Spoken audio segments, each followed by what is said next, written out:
came before, and that's to introduce our speaker, Dr. Rob Pennington.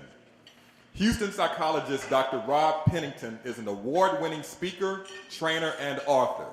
Since 1966, he has also been a longtime volunteer and leader in many service and professional associations. With MPI, he keynoted both MPI President's Conference and the Chapter Leadership Forum, receiving the highest evaluations ever. One of MPI's original platinum presenters, Dr. Pennington facilitated MPI Ottawa's Professional Development Retreat, has presented at numerous MPI national conferences, as well as many local chapters throughout the country. For many years, his volunteer leadership series of articles was featured in MPI's Chapter Leadership newsletter. Four-time winner of Mental Health America's Outstanding Speaker Award, recipient of the highest trainer evaluations from ExxonMobil each year for 34 years for his multi-day program, Successful Work Relationships, award-winning author of his autobiographical book, Find the Upside of the Downtimes. Wow, that's nice. Past president of the National Speakers Association here in Houston, he received the first ever Pennington Award for excellence in recognition of extraordinary and selfless service. Dr. Pennington can be counted on to provide an engaging, entertaining experience filled with practical tools you can put to immediate use. And Rob wanted me to emphasize this point for those here in Houston who may consider having him work at your organization. There will be no travel expenses. Today, Dr. Pennington is sharing some of his hard-learned insights and techniques to help us better at delegation, making joint decisions for success. Let's give it up for Dr. Rob Pennington. That's fantastic. Thank you. That's great. My purpose is to transform the quality of your life before 1 o'clock. It's not going to take much. It's just going to take one thought planted in your mind forever. How many of you are willing to admit you don't know everything? So isn't it true there's some things you don't know that might be good for you to know? And some things you do know that might be better that you didn't know. There are ways all of us are thinking that actually limit our success, that limit our ability to help others help us. And that's really what delegation is about. So you have a handout to be thinking about. What I want to do is give you a quick overview of a process that will be very valuable for you, but I want to put it in a broad context, and I want you to deal with some of the challenges to actually implementing this stuff. So you want to think about this in a broad way, that it's actually interwoven with project management, with managing performances, and actually with developing people. So how many of you actually supervise somebody? Anybody? Okay. How many of you are working in an organization, corporation, supervising people? Okay. How many of you are in a professional association supervising people? How many of you volunteer for a professional association? That's like everybody, right? And aren't you sometimes needing to get other volunteers? So this is going to apply to everyone in certain ways. And I need you to think about it not just as something you as a manager does in being better at delegating. It's a process that you do together with the people who you work with, either as volunteers or as employees. And the same principles apply to both. Now, part of the problem and challenges is most of us get into any kind of position of leadership because we have some experience and expertise that makes us good at it, right? We don't get training in being a manager. That just tends to be a blind spot. And it makes it challenging and difficult for us to use other people. And I think our emotions get in the way. I know they have for me. I mean, there are many times that I was accomplishing something good, but it could have been great. I had a TV show here in Houston in the late 80s. I doubt any of you know that. Because I didn't know anything about marketing. I didn't know how to take advantage of it.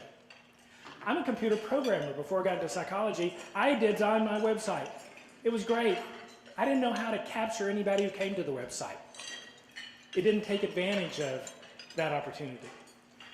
I have a book, but I didn't know how, when I wrote the book, how to use it to drive people back to my website so I could give them more stuff.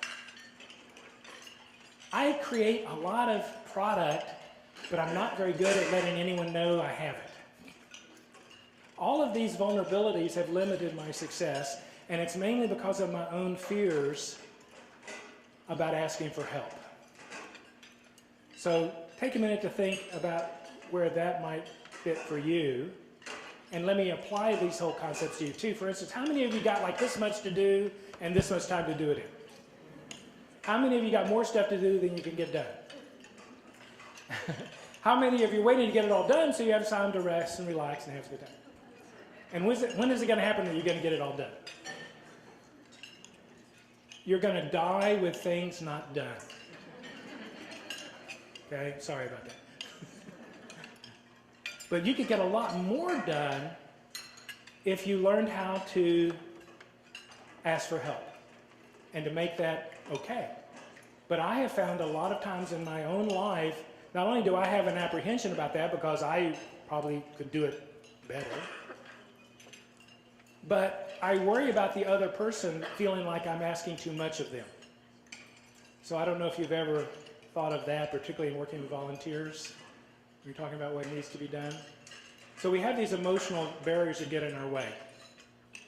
At your table, there's a person on the table who is closest to me. So whoever at your table is closest to me, please raise your hand. Whoever at your table is closest to me, please raise your hand. So we got one person at every table. Okay, good. Now, you are person number one, and we're going to go around the table to the left. The person to your left is person number two. The next person is person number one. The next person is person number two. 1 and 2. And 1. Okay. So all the ones turn to your left, all the twos turn to your right, meet your partner, and let's see if we have any tables that is missing somebody. If you don't have a partner, raise your hand. I have one person. Cody, good. Could you two be partners? Now I want you to stand up with your partner. Cody, come meet this person here. Everybody stand up. Step away from the table with your partner. If you don't know them, please say hello. They are either in MPI or they're going to be in MPI. All right, now, here's the first task. Decide on who's person A and who's person B. Just make that decision.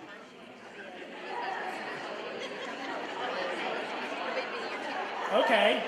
Now, notice the various conflict resolution techniques that were just employed. Some people did this. They said, I'll be A. Some were a little more polite. They said, you can be A.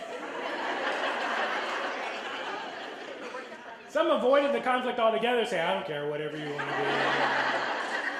Now you have two people like that, I don't care, whatever you, and, like, where do you want to eat tonight? I don't care, wherever you want. Okay, so all the A's, raise your hand. We got an A in every group? Okay, good. The two of you just formed. One of you is A, one of you is B. Pick it up. Okay, see? Okay, A, here's your task. When I tell you to begin, oh, by the way, if you've done this before, that's perfectly okay. The only restriction is you can't let your partner know that you know. Okay? So when I give the instructions, you can't say to your partner, oh, I know what this is. Okay. No. It's okay to know, just don't let your partner know. Okay. A, when I tell you to begin, what I want you to do is form your hand into a fist as tightly as you can. Okay, some of you are a little eager on that. Not yet, I didn't say you did. Okay. B, your task is going to be to get A to open their hand in any way that you can, and you'll have 15 seconds to do this, B. Okay, ready? A, begin.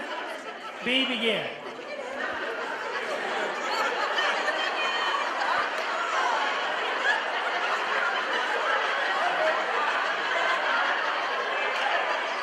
Okay, time.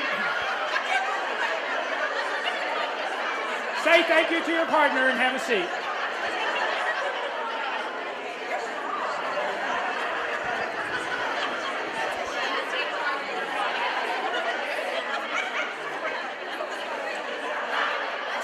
Okay. Now, let's look at the various techniques that were employed. What you just went through in psychology is called a projective technique. You projected some assumptions onto the circumstance, and because of what you believed, it required you to behave in certain ways. So let's look at B's first and how you might have approached this. Is there anyone here who, basically tried to force the hand open? Okay. Now think about it. When you try to force the hand open, what did they were going to do? They were going to resist. Now you only had 15 seconds, but you used some of it to actually force them in the direction opposite of where you wanted them to go. How many of you went from the force technique to the pain technique? Get a nail in there, twist that arm, something like that. I did some trainings with some couples once, and the guy was A in one of the couples, and he was forming his fist, and his wife was B. She was a little lady, and she did this when I said go. She went, bam, just right into the solar plexus, opened the hand right up. Give some insight to the communication patterns in this family. B, how many of you went for the basic business approach? Make an offer? Anybody? First, did they accept? On the first offer? You gotta have them cheaper. I'm curious, Bees, how many of you did the basic polite asking them to open their hand technique? James, did it work? Absolutely. Wow, what a radical idea. Now, all of you Bees who did not just ask them to open your hand, think about why not. I think it's because you made an assumption they would not want to cooperate. They would not want to make a change from their way of doing things to your way of doing things. And you approached in a way that actually maybe made them stay away from what you wanted. So think about how we assume how cooperative or helpful someone might be if we were to ask them for help. Because let's just show you the conflict here. How many of you, in general, if someone asked you for help, you'd be willing to look at what you could do? Raise your hand. Now keep your hand up here. Now look around. These are the people volunteering for Heather for when you're needing help. So A's, let me look at you and talk about your point of view for a moment. All the A's who kept your fists tight and proud of it, I want you to think about why you did that. Why did you keep your fists tight? See, my guess is your thought is because that's what I told you to do. Not exactly. I told you to form your hand into a fist as tightly as you could. I didn't tell you to keep your fist tight to prevent B from opening it. If you did that, it's because you made an assumption that that was what you were to do, because think about it. If B got your hand open, A, what would B have done? 1. We have this assumption of competition. How many of you have brothers or sisters? Ever had this experience? You're with your sibling, they're behind you in line, and you go, oh, no, you go first. No, not unless they were going to get in trouble for going first. So from very early on, we had this assumption of competition, of lack of cooperation, and that affects us and limits us in how we can get things done. So right now, how many of you have more stuff to do that's on your desk that you're not getting done? Responsibilities, tasks, etc. I know you're in the middle of eating, but I need you to do a little work. So get your pen out and get the handout out. And I want you to put your mind on those stressful, uncomfortable tasks that are sitting there. And in the middle of the handout there, in that box, I want you to make a list of some tasks, projects, responsibilities that are on your desk that you do need to complete. Just so you can make what we're going to talk about in this time relevant, applicable to you. Don't just think about it, make some notes to yourself, because we're going to be taking you through a process here. I'm not going to be able to do a whole training, but I'm going to give you a good sense of what's involved in getting through this. But the first part is we all have these emotions about it. So as you're thinking of these tasks and writing them down, how many of you are kind of thinking, it's just a lot easier for me to just do it. You know, I know how. I just have to teach somebody else, you know. Now, notice that does not feel good to believe. It just feels true. And there is some truth to it. You probably do know better how to do it. And it is true that it will take time and effort on your part to help someone else learn how to do it as good as you. In fact, there may not ever be a time when they're doing it as good as you. But it is also true, if you stay stuck with that attitude and belief about it, that these tasks will always be yours. Always.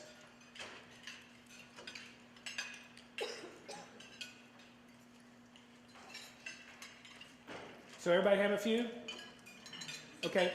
I want you to look back at each one, and I want you to put a check in that first column to the right, underneath the check. Any of them that you think someone else could do 50 to 70% as good. Okay, they're not going to do it as good as you could. I'll grant you that. But 50 to 70% as good.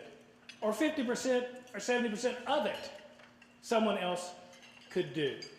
For any of those tasks, put a check mark by anyone that's true.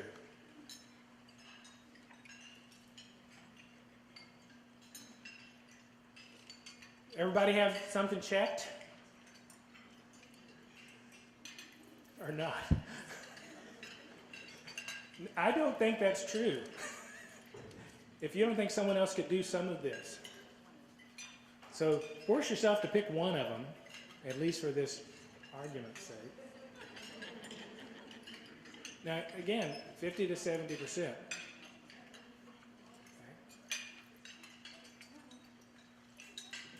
Now, take a minute to talk to the person you did the FIS exercise with. And Cody, you may need to come back over here for a few moments. Just about the struggle in identifying any that are at least something you could give to someone else for 50 or 75%. Take a minute just to talk to your partner about what you just wrote down and what you checked. And whatever you felt or experienced in trying to decide on that 50 to 70%.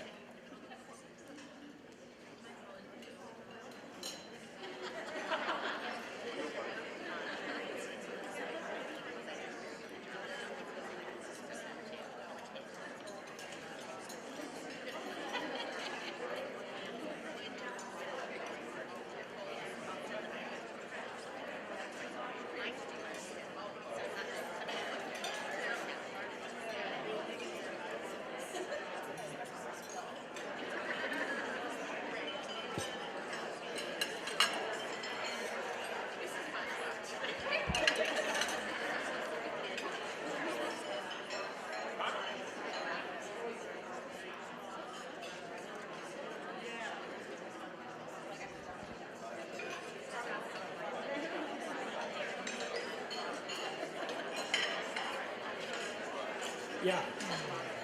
Now, that'd be good.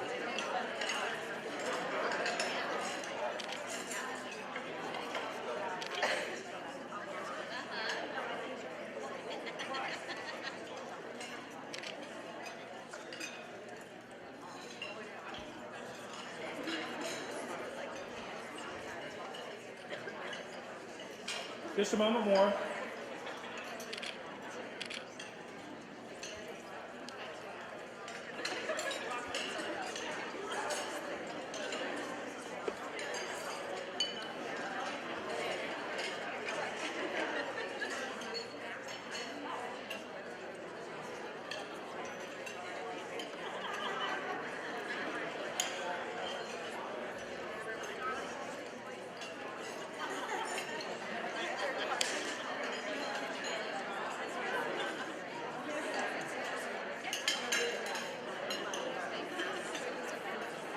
Okay.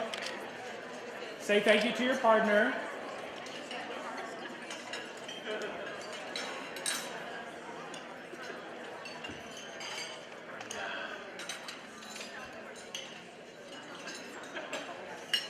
Okay, let me have your attention again.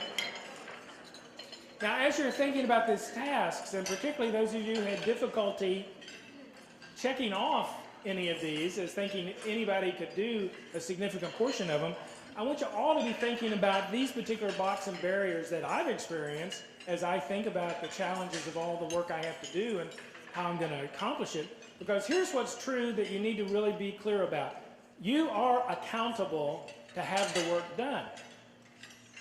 It doesn't mean that you have to do it. And a lot of people are stuck not knowing the difference between those two things. So just that alone could be worth the price of admission today. That you're responsible for having it done, not for doing it. But there are other things that are in the way for us all. So it kind of, how many of you have had the thought as you're thinking, I don't have time to go teach somebody this? Absolutely. It's not my job to teach them. They actually should already know, but they don't. Anybody have that one? These things are too important to risk someone who doesn't know how to do them doing them. Ever had that thought? And of course I can do it faster, quicker, sooner. But you're not. This is the list of stuff you're not getting done. I knew that I could figure out how to do an opt-in on my website. I'm a computer programmer. I knew I could do that. You want to guess how long I spent not doing that? How many years? 10 years. Can you imagine how many thousands of people in that 10 years came to my website that I didn't get any connection with? And, These are all stuff we all are stuck with all the time. Now, I'm just curious, how many of you believe that part of your job is to develop other people? Okay, keep your hands up. Now, how many of you had listed as one of your tasks that you need to get to developing other people? Gotcha. I bet you that's not on any of your to-do lists. That's not something you've decided to have be part of your job because your job is getting all the stuff done. And I'm here to say, no, your job is also to teach other people how to do the stuff. It's called succession planning. It's called development. And it's not your job to do it all. But these are the blocks and barriers that prevent us, even if you knew the models I'm sharing with you, from doing them because of our emotions are too strong. So I wanted to kind of bring that into focus for you a little bit, a couple times. We're going to take another couple of steps to help you see what this is costing you. So for each of these tasks in the next column where you've got the little hourglass, I want you to estimate how much time it's going to take for you on your own to do that task. For each of the tasks you wrote down, just make up, are we talking hours, days, weeks, months, I don't know, but make it, how long is it going to take you on your own if you had nothing else to do but that one task? Just think of that. If you had nothing else to do but that one task, how long would it take you to do it? Write that down.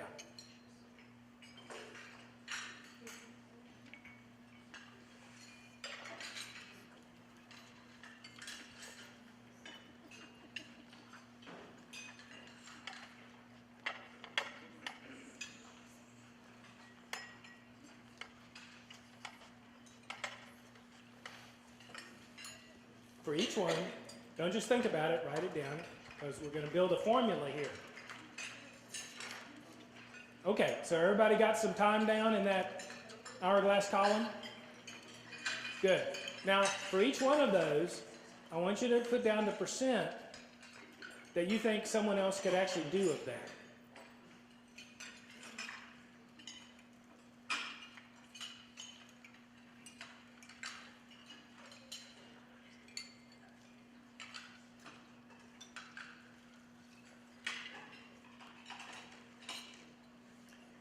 And then you're actually going to multiply the hours times the percent, which if you're dealing with something that's 10 days and you think someone else could do 50% of it, then 10 days times 50% is actually 5 days.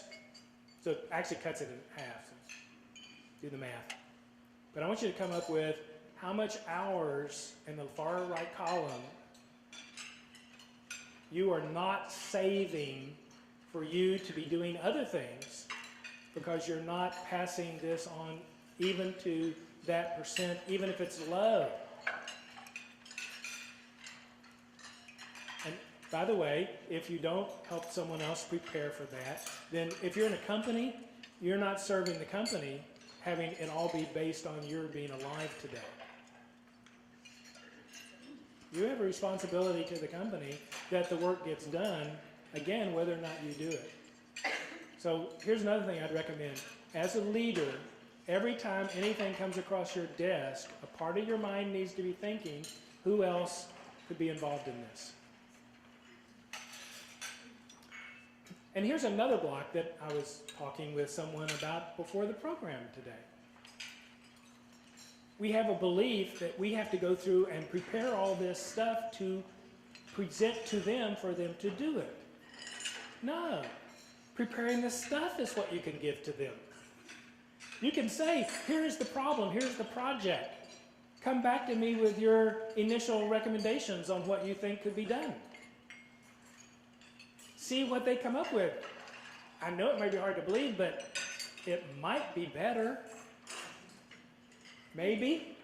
At least you'll know what they see as what they're competent to deal with, which might be a better guess than yours.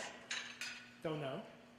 But I think a lot of times what leaders do is we have a problem because of our talent and skill, we present the solution.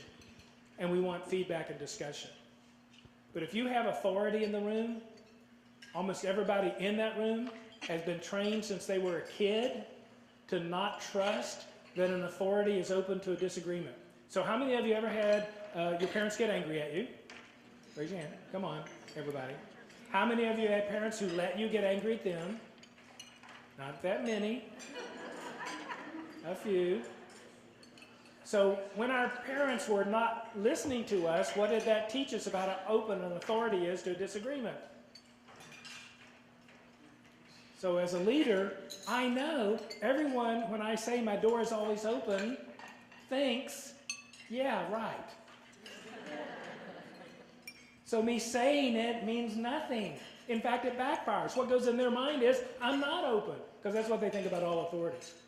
So I have to go through a process, I think it takes 1 year to 2 years, to actually convince someone that they are safe with me, and that only happens by how I facilitate the disagreement, how I make sure I understand and agree with what I can, and eliminate any misunderstanding. When dealing with a volunteer organization, one of the things I learned, and Cody can confirm this because he worked with me through this, everybody's got great ideas sitting around in the board meeting. Great ideas about, oh, this would all be good for us to do. Now here's the next question. Who wants to do it? And what's the answer most of the time? No one. So guess what? It doesn't get done. Simple. In volunteer organizations, you only do what people want to do. And you can burn people out by expecting them to do it because the need exists. So you present the problem, and let's talk about the solution. The same thing as a leader in corporations. You bring the problem because you want to see where they're already thinking about how to help solve this problem. And if they're already thinking about doing what you want them to do, how smart are they? Great, guys, go do it. But if you just come present the solution to them to do, sometimes they're going to think, you don't think I'm smart enough to come up with that. And it'll backfire. So I want to present this problem, have them help come up with a solution to see, one, where their mind's already going. If it's where I want it to go, great, bravo, let's do it. If not, what are they seeing I'm not seeing? How do I facilitate that disagreement in a way that everybody feels respected and safe? And at some point I may have to make a decision in a corporation to do something that others may not want to do. That sometimes is necessary. When you do that, you have to do two things. You have to make certain they experience being understood about their point of view, and you have to acknowledge the risk you're taking by not following their advice. That's the most respectful thing you can do. So, on your worksheet, you've all gotten down to where you've gotten some hours there.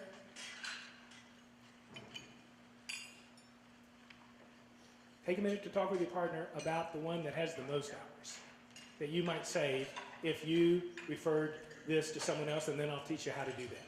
Take a minute to talk with your partner.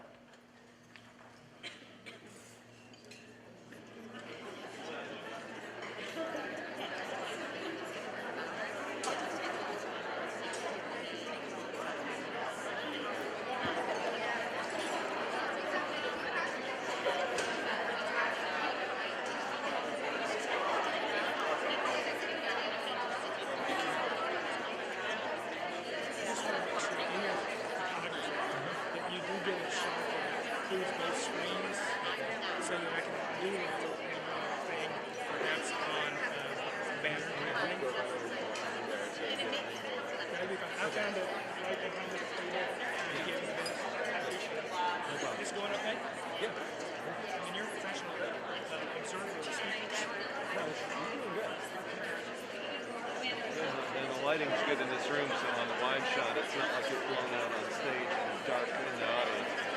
So that's good feedback to give to them because Yeah. you think that's always permanent here? They put it up for here.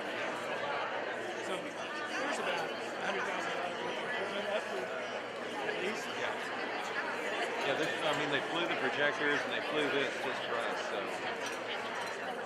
they did good.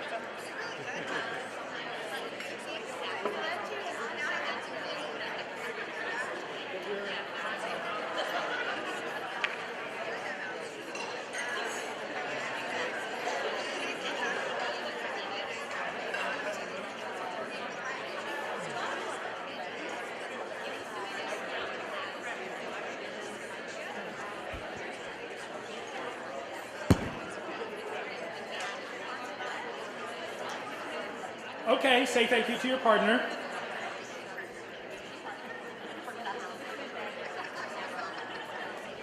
Now,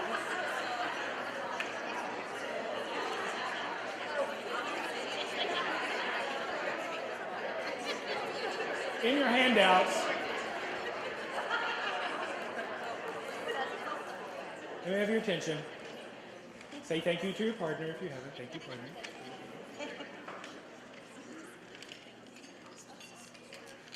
So you should have right now one task that if you begin the process of delegating it, it would present to you more options that you could move to someone else.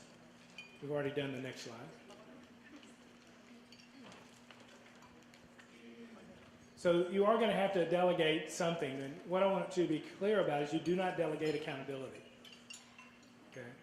You delegate responsibility for tasks, and you delegate authority, not accountability. You hold all the accountability. But you can give someone the responsibility for the task and the authority to make some decisions to some degree.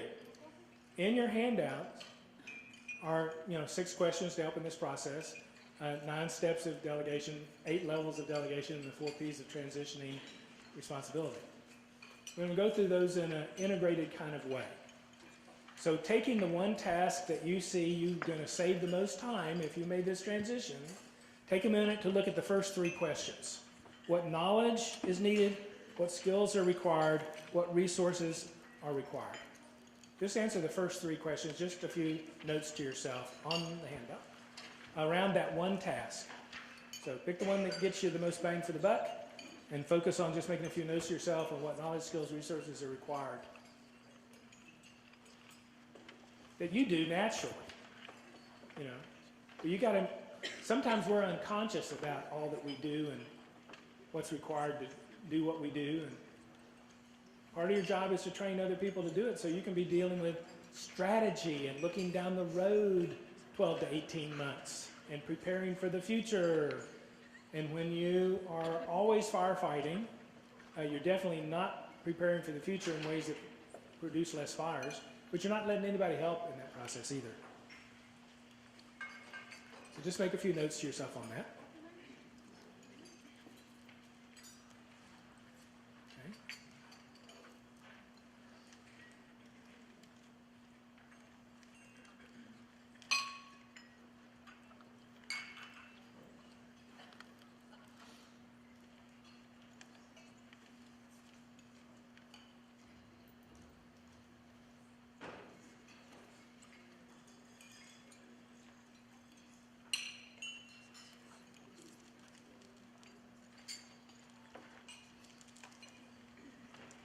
Now, I want you to turn to the next page and look at the 8 levels of delegation.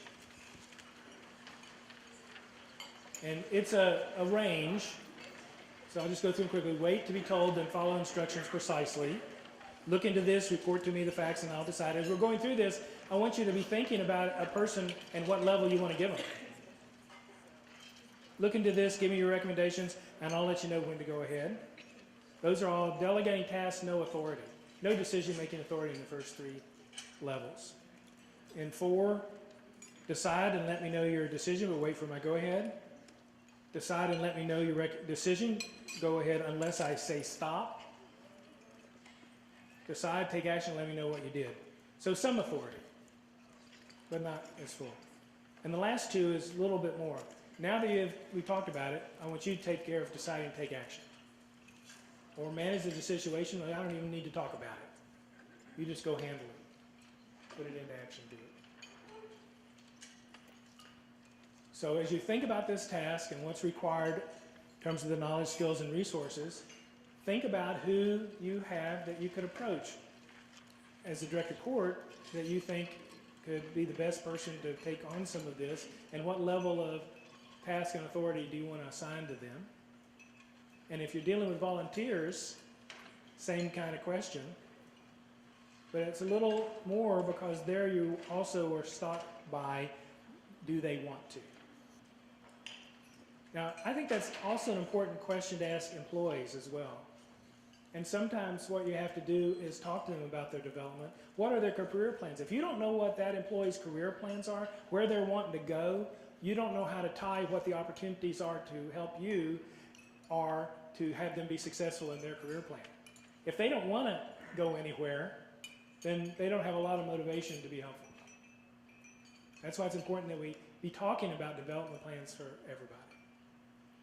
So we have those keys to where their future success lies and how what you can do can help them. So then they're intrinsically motivated. It's not about how you motivate people. People are already motivated for things that are in their own interest. You just have to find out what that is and help them connect it, because they may not have connected that in their own mind before.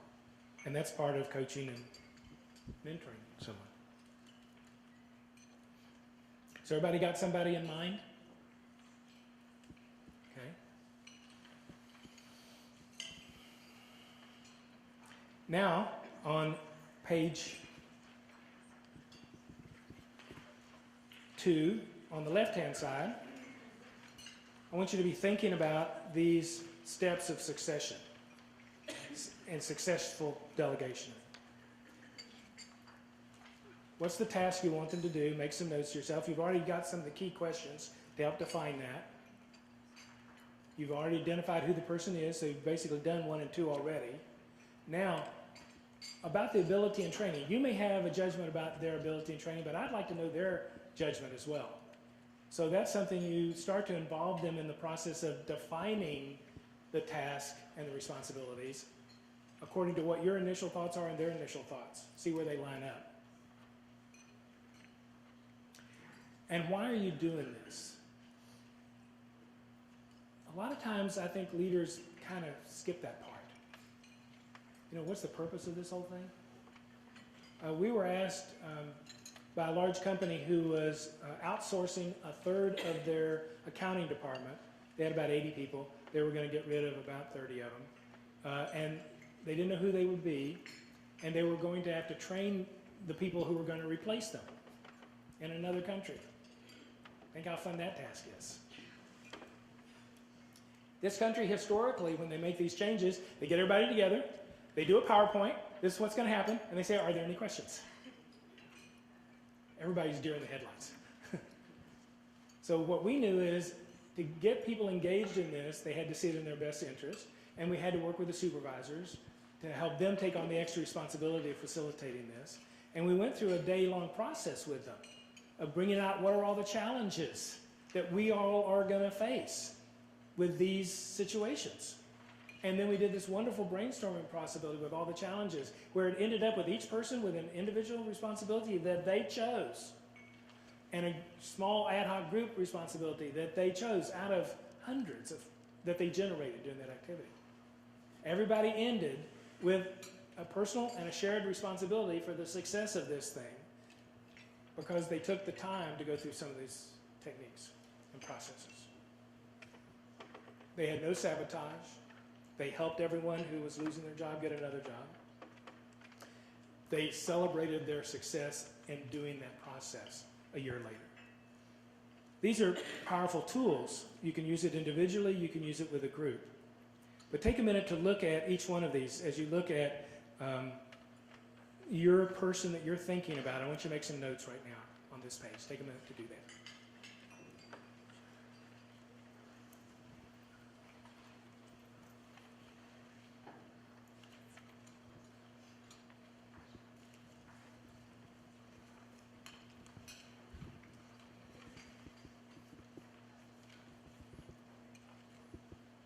I don't expect you to get through all of them, just a few. And once you begin the process, you can come back to this later. But does it make sense? I think there's common sense to this. It's saying these are valuable things to take a moment to think about, and you can work with the person in filling this out together, too.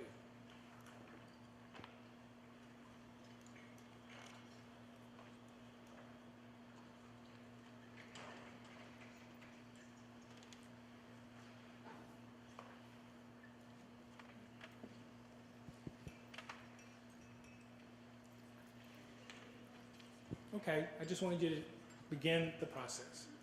Now, these 9 steps are actually divided into 4 sections that are defined on the next page. And this is the overall structure that I think is key to following whenever you're implementing any change in an individual's responsibilities or in an organizational change. You want to be able to clarify what's the purpose, why we have to do this. What's the picture? What's it going to look like when we finish? What's the plan? How we're going to go about moving from here to there? And this is often left out. What's your part? What is the individual going to do or need to do to help move this forward? And that's the message, the components of the message that ultimately needs to be communicated. So if you go back to page 2, go back to page 2. 1, 2, and 3 are the plan. 4 is the purpose. 5 is the picture. 6, 7, 8, and 9 are the part.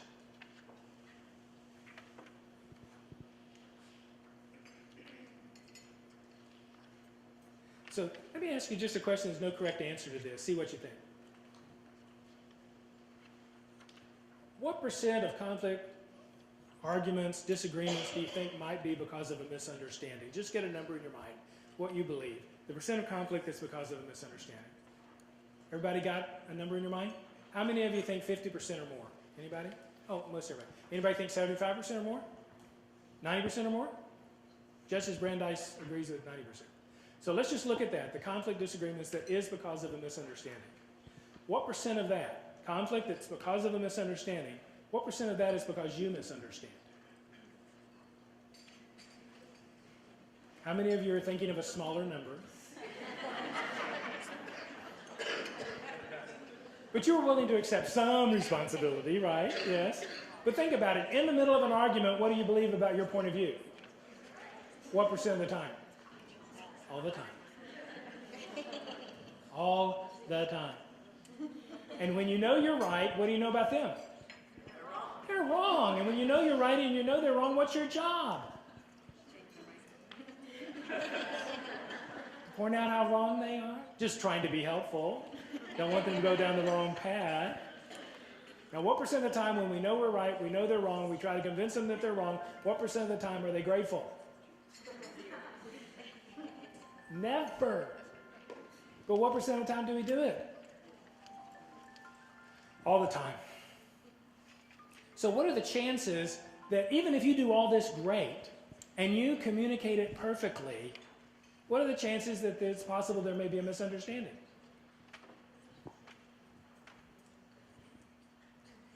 So don't ever ask this question in your life again. Did you understand? Don't ask the question because whatever they answer doesn't have any meaning. I mean, if they say, yes, I understand, all that means is they are confident in the accuracy of their understanding. Their confidence is no measure of the accuracy of their understanding. Did you understand that? See, right now, you have an understanding of what I'm saying. But it's a guess. You might be right, but until you tell me what you understand of what I've said, and I tell you, you got it, it's a guess. So never ask, do you understand? What they tell you means nothing and doesn't help you. Tell them, be tactful. You can say, you know, sometimes what I say and what I mean are quite the same. Help me. What did you understand? Tell me what your understanding is. Go through this for me. Come back and, here's another way, come back and talk to me about the challenges you're going to face. Make a list about the risks this is going to require and changes. How does this fit with the priorities as you see them? So you give them doorways to come back with what they weren't feeling safe to tell you. So as an authority, asking people to tell you the risks involved in a decision is a way of opening the door to where misunderstanding may happen. Same thing if you're going to confront an authority, the way to do it is to point out a risk. Not that they're wrong and stupid, which is what you believe, but I just want to make sure you understand I have a concern. Here's a risk I see in the direction we're going. They're fine with saying, I want to do it anyway, and then you can be fine with saying, I told you so, when it doesn't turn out. Okay? So on page 3, there's a little graph that puts those together with the 4 Ps for you to consider.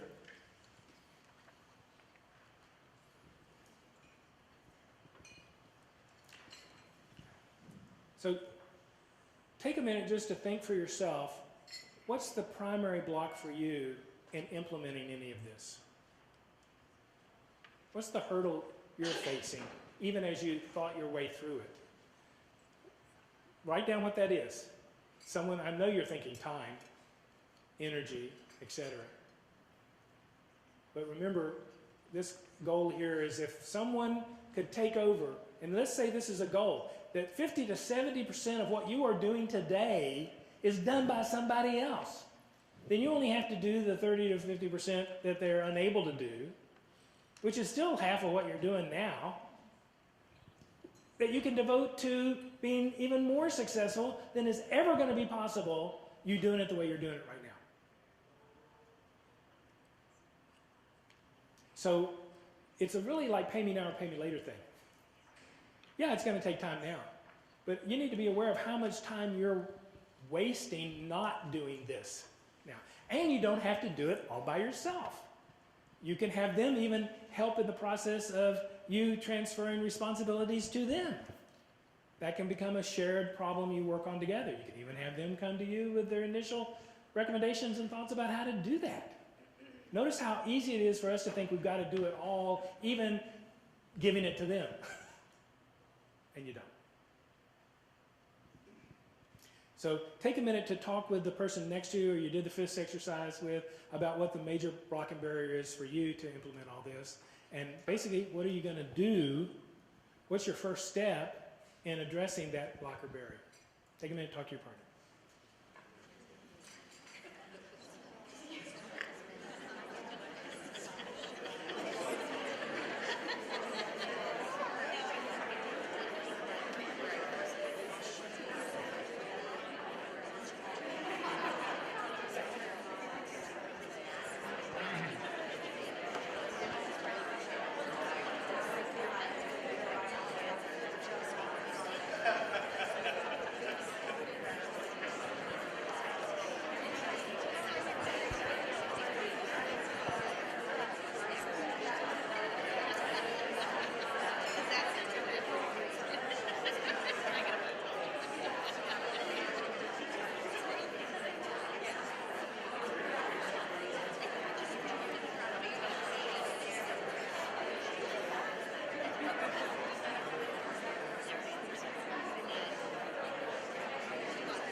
Say thank you to your partner.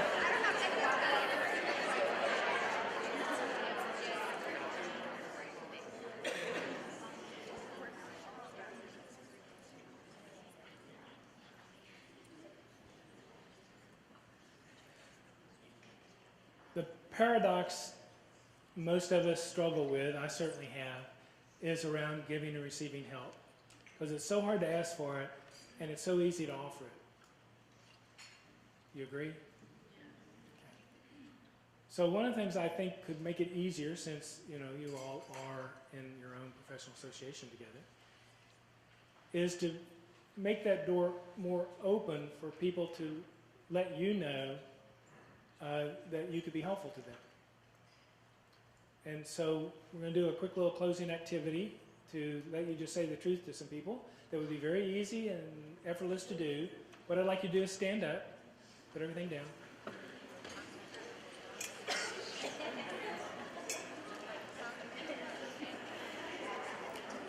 And I know some of you know people here more than others, but I'd like you to just go to one or two people who this is what you're going to say is true, and just say, I just want to make sure you know I'm here to be helpful. So just find someone to say, I want to make sure you know I'm here to be helpful. To specific people, not just to any old person,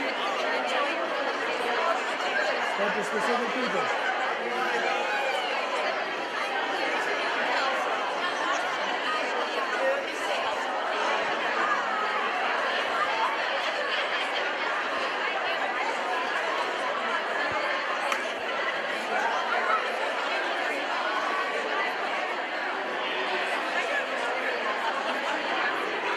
Wow, and hugs too, that's cool. Okay, listen.